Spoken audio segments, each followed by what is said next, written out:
Sir जी, परिवार वाले कहते हैं कि घर के सभी सदस्यों के एक ही गुरु होने चाहिए। क्या परिवार के सदस्य ऐसा अलग नहीं, नहीं, अलग गुरु बिल्कुल बना गलत सकते हैं? बात है, गलत बात है। मान लो भाई का गुरु हमारी श्रद्धा नहीं, हमारा। दूसरी बात, मान लो वो राम उपासक, हमारी श्याम सुंदर में प्रीति है। वो भगवान का उपासक, हमारी मां में प्रीति है। तो ऐसा नहीं, अपनी रुचि, अपने इष्ट के अनुसार अपने गुरु का चयन करना चाहिए। ये व्यवहार नहीं है कि हम जहां ले वहां तुम भी लो। ये कोई रिश्तेदारी नहीं है, ये गुरु वरण है, ये भगवान के मार्ग का है। हमारी श्रद्धा बनती है तो हम पूरा परिवार ले लेते हैं, हमारी श्रद्धा नहीं बनती है तो हम अपनी श्रद्धा के अनुसार लेते हैं। इसमें कुल की रीति नहीं चलती है। ये गुरु बनाने में कुल रीति या कुल गुरु नहीं चलते। परमार्थ का विषय हमने जहां सत्संग किया, हमारी मति लग गई, हमारी श्रद्धा लग गई कि हमारे गुरुदेव हैं, तो हम वही गुरु मान लेंगे। हम परिवार वाला इसमें संबंध नहीं चलेगा। काश गर्ग जी। राधे राधे महाराज जी। महाराज जी, आपके चरणों में कोटि कोटि प्रणाम।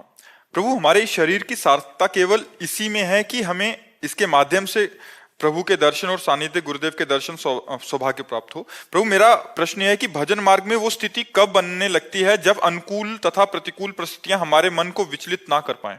जब हमारे द्वारा सारे पापाचरण बंद हो जाते हैं और पूर्व किए हुए पाप भजन के बल से भस्म हो जाते हैं, जब हमारा अंतःकरण निष्पाप और निर्विकार हो जाता है, तो हमारी द्वंद्वातीत स्थिति आ जाती है। निर्माण, अमोहा, जित संग दोषा, अध्यात्म नित्या, विनिवृत्त कामा, द्वंद्व विमुक्ता, सुख दुख संगई। ये स्थिति आ जाती है जब हम निष्पाप हो जाते हैं। अभी हमारे जन्म जन्मांतर के पाप हैं। हमें व्यक्ति दिखाई देता है, प्रभु नहीं दिखाई देते। हमें वासना की अभी चाहत है, अभी कामनाओं की पूर्ति की चाहत है, तो अभी हमें डट के भजन करना चाहिए। खूब नाम जप करो, सत्संग सुनो, पापाचरण से डरो, गंदे आहार से डरो। वो आपकी बुद्धि को भ्रष्ट कर देगा। जो बाजारू भोजन है, जो गंदे आहार हैं, इनसे बचो। बहुत गलत वातावरण बन रहा है। जो तुम्हारे सामने होटलों में सफाई स्वच्छता से पेश किया जाता है, लेकिन पीछे कैसे बना है, कैसे पात्र मार्जन किए गए हैं, कौन बनाने वाला है, क्या उसकी धारणा है, तो ये सब बातें हमारी बुद्धि पर बहुत प्रभाव डालती हैं। आजकल खान पान बिगड़ चुका है, हमारे आचरण बिगड़ चुके हैं, तो भजन कैसे बने? भजन तो पापवंत कर सहज स्वभाव, भजन मोर ते भाव न काऊ। अगर पापाचरण हुआ, मलिन भोजन हुआ, तो भजन बनेगा ही नहीं, मन संसार में भटकेगा। तो ये स्थिति तो तब आवे जब निष्पाप हम हों। इसके लिए डट के भजन करो। सुधांशु जी, उड़ीसा से। राधा वाले श्री हरिवंश महाराज जी। महाराज जी, आपकी कृपा से पहले बहुत भक्ति हो रहा था, आपकी कृपा से पहले नाम जप ज्यादा हो रहा था, लेकिन अभी थोड़ा कम हो रहा है। पहले नाम जप में आनंद की अनुभूति हो रही थी, लेकिन कुछ समय से मुझे ऐसा अनुभव हो रहा है कि जिसकी वजह से मैं अपने आप पर निरंतर नहीं बना पा रहा हूँ और दिन प्रतिदिन भक्ति से थोड़ा दूर जाता अपने आचरणों को देखो, अपने संग को देखो, क्रियाओं पर नजर डालो। आसपास जो गलत है उनको छोड़ो, जो गलत है उनको छोड़ो, अभी भक्ति प्रकाशित हो जाएगी। पवित्र भोजन पाओ, भगवान को अर्पित किया हुआ, पवित्र आचरण करो, देखना सुनना बोलना 3 पर कंट्रोल करो। किसी के महाराज किसी कंपनी में काम करते तो प्याज लहसुन डाला जाता है, तो इसमें खाना पड़ता है महाराज। हाँ, तो अब प्याज लहसुन तो तमोगुण पैदा करेगा, वो भजन कैसे करने देगा? अब भजन के लिए तो प्याज लहसुन। जी महाराज, पहले उसे कंपनी में जब करते करते नाम जप कर लिया है, लेकिन एक बार सुपरवाइजर पकड़ लिया है, बोला नाम जप से काम नहीं चलेगा। तो इस टाइम पे नहीं, हमें ये बताओ कि नाम जप केवल काउंटर या माला से ही होता है क्या? नाम जप तो अंतर का विषय, सुपरवाइजर कैसे पकड़ सकता है? हम अंदर जो सोचे उस पर किसी का शासन चल रहा है क्या? अंदर हम राधा राधा जप कर रहे हैं, बाहर से काम कर रहे हैं। हमें काउंटर लेके थोड़ी दिखाना है सुपरवाइजर को कि हम नाम जप कर रहे हैं, माला लेके थोड़ी दिखाना है कि नाम जप कर रहे हैं। जब नौकरी में है, ड्यूटी में है, तो हम ड्यूटी वाला कार्य अच्छे से कर रहे हैं, अंदर से नाम जप कर रहे हैं। पर यह बुद्धि तभी सतर्क होगी जब भोजन ठीक हो। अब मांस खाओ, प्याज लहसुन खाओ, इधर उधर अंडा फंडा खाओ, सोचो कि हम महाराज प्याज लहसुन तो कंपनी में देते तो महाराज खाओ। अब इसके लिए हम क्या करें? पर वो अशुद्ध भोजन है। वो भोजन भजन में वो तमोगुण पैदा करेगा, वो गंदी बातों का चिंतन कराएगा। इसीलिए तो प्याज लहसुन निषिद्ध है, और कोई बात थोड़ी। प्याज लहसुन तो पृथ्वी में ही पैदा होता है, जैसे आलू पैदा होती है, पर निषिद्ध इसलिए उसका प्रभाव विपरीत है भजन करने वालों के लिए। वो विपरीत चिंतन कराता है, इसीलिए उसका त्याग किया गया है।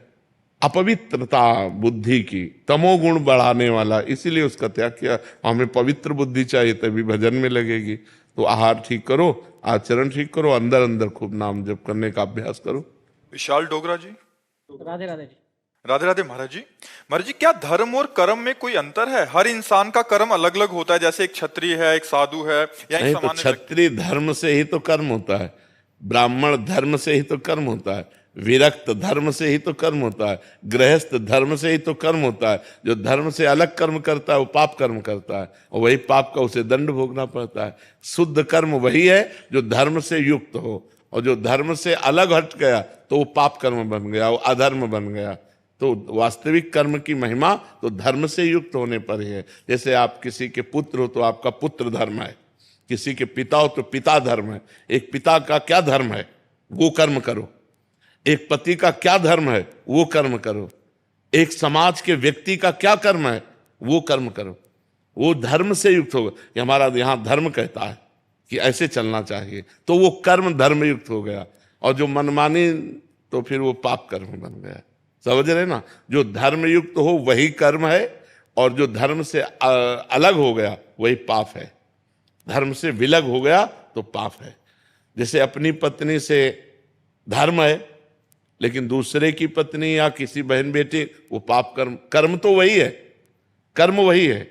दूसरी स्त्री की तरफ दृष्टि भी डाली गलत तो अधर्म हो गया, वो पाप कर्म। कर्म वही है, लेकिन धर्म से युक्त हुआ तो पवित्र कर्म हो गया, और धर्म से अलग हो गया तो पाप कर्म बन गया। हार्दिक शर्मा जी। राधे राधे महाराज। राधे राधे महाराज जी। महाराज जी, अखंड स्मृति से श्रेष्ठ कुछ भी नहीं है, तो अखंड स्मृति कैसे आती है? प्रयास और कृपा, अपना प्रयास और भगवान की कृपा। अगर अपना प्रयास शिथिल है तो फिर बात नहीं बनेगी। जी जान से हमें लगना पड़ता है इसमें, अंदर अंदर बार बार पकड़ना, बार बार पकड़ना। मन तो भागता है, रिश्ते नातों संबंधों में, भोगों में मन भागता है, उसे बार बार पकड़ के लाना। राधा वल्लभ श्री हरिवंश, राधा वल्लभ श्री हरिवंश, राधा वल्लभ श्री हरिवंश। और भगवान की कृपा, अपना प्रयास और भगवान की कृपा से हम निरंतर जप कर सकते हैं। अगर अपना प्रयास शिथिल है तो भगवान की कृपा तो सबके ऊपर है, सबके ऊपर, सब पर मोर बराबर दया। पर वही निकल पाएगा जो अपना प्रयास कर रहा है, अपना प्रयत्न, पुरुषार्थ, और भगवान की कृपा से हम अखंड स्मृति प्राप्त कर सकते हैं। मानव जीवन अखंड स्मृति प्राप्त करने के लिए ही है। भगवान का स्मरण करते नौकरी व्यापार जो करो, शरीर छूटा भगवान को प्राप्त होगे। अगर भगवान की स्मृति नहीं तो धोखा ही धोखा, इतना बड़ा घाटा कि अब पता नहीं किस युग में हमें मनुष्य बनने को मिलेगा, पता नहीं किस युग में। 84 लाख योनियां बहते चले जा रहे हैं अन्य योनियों में। कम से कम मनुष्य जन्म मिला तो हम ये प्रवाह तो रोक दें, जन्म मरण का चक्र जो रोक दे। अगर ना हम रोक पाए तो कम से कम अगला जन्म तो मनुष्य का मिले। तो कम से कम ऐसे आचरण हो जाए हमारे कि हम ऐसा कर्म करें जिससे हम पुनः मनुष्य बने और फिर भजन करके भगवान को प्राप्त करें। एक तो इसी जन्म में प्राप्त कर ले, लेकिन असफलता यदि रही तो हम पुनः मनुष्य बने, अन्य योनियों में ना जाएं। इसलिए भगवान का भजन अत्यंत अनिवार्य है। करमवीर जी।